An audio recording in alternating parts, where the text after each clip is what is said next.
All right, hello everybody. Today I'm going to talk about properties of numbers. I apologize for the horrible handwriting. I'm trying to use a new pen tablet, so I imagine it's going to take some time to get used to.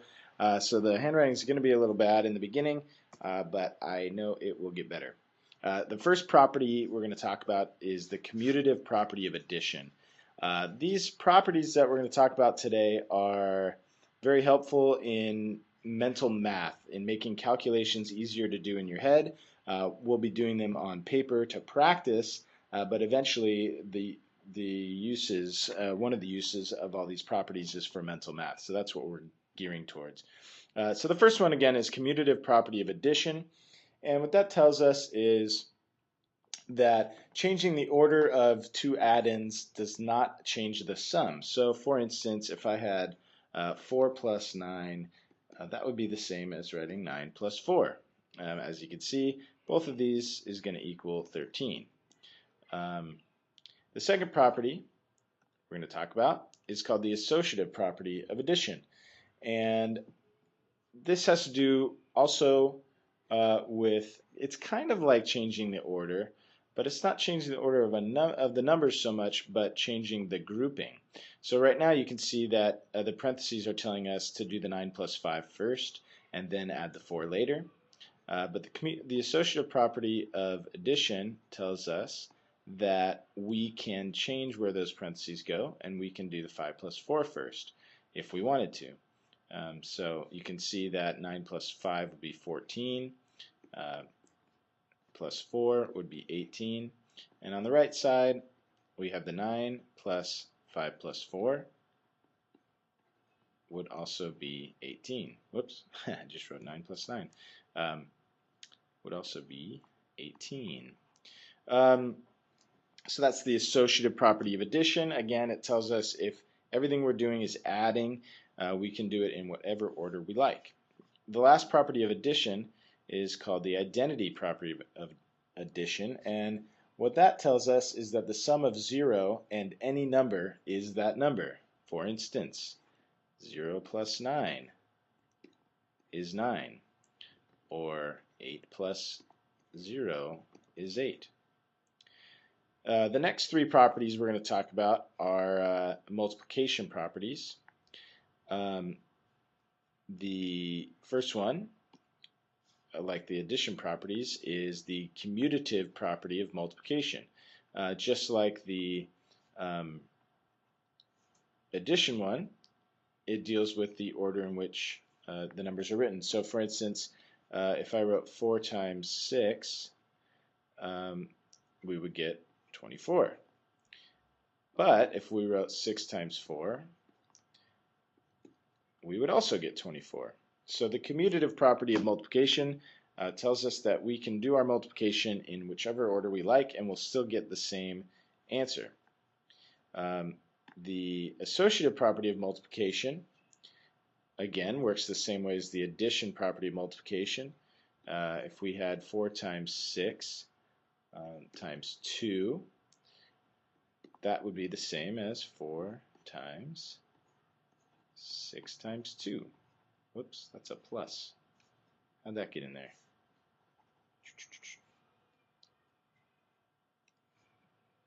Okay, so that would be the same as, oh, that's why. Oh man, this pen tablet's really causing me to lose my concentration here. That's alright though. We make mistakes and we move on. So let's try that again. 4 times 6 times 2 equals 4 times 6 times 2. Also, for some reason, this writing is coming out really slow, so I'll have to figure out what's going on there. So on the left side here, 4 times 6 would be 24. And then when you multiply that by 2, you get 48. Well, the associative property of multiplication tells us that if we do the 6 times 2 first, right, to get 12, and then multiply the 4 after, that we should get the same answer, and we do. So the associative property of multiplication tells us that we can do our multiplication in any order. And then finally we have the identity property of multiplication. And what that says, or tells us, is the product of 1 and any number is that number. So 4 times 1 equals 4, or 1 times 7 equals 7. So now let's see if we can use these properties to help us do things mentally, or practice to get to the point where we can do them mentally. So let's say we had 2 classes of students and they were going on a field trip. One class had 32 students and one class had 28 students. How many total students are going on the field trip? So what we're doing here is we're just adding 32 plus 28. Using the, well, this is kind of like breaking up 28 into 20 plus 8. And then using the commutative property, we can flip those around. So 20 plus 8 is the same as 8 plus 20. Then using the associative property of addition, we can, instead of doing 20 plus 8, we can do the 32 plus 8. That gives us 40.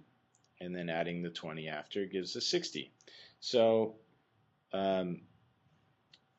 essentially, instead of doing 32 plus 28, you're really doing 32 plus 8 and then adding the 20 later to be able to do it quicker mentally. Let's try a couple examples for the multiplication one. So if we did 4 times 8 times 25, pause this and see if you can figure out how to use the properties to make this a simpler problem or to do it mentally. Okay, so what we can do, instead of doing the 4 times 8 first, I know that 4 times 25 gives us a nice round number of 100, and I know that multiplying times 100 is pretty easy. I just put the 8 there with 2 zeros on the end. So instead of doing 4 times 8 and then times 25, I do 4 times 25 and then times 8. Try to do this one. 20 times 6 times 5. Pause it, give it a shot. So again, instead of doing 6 times 5 first, I'm first going to flip the 5 and the 6. Then I'm going to change the parentheses using the associative property. Once again, finding that nice round number of 100. And then we know that 100 times 6 is 600. Alright, that should be all for the first video. And remember to answer the questions below.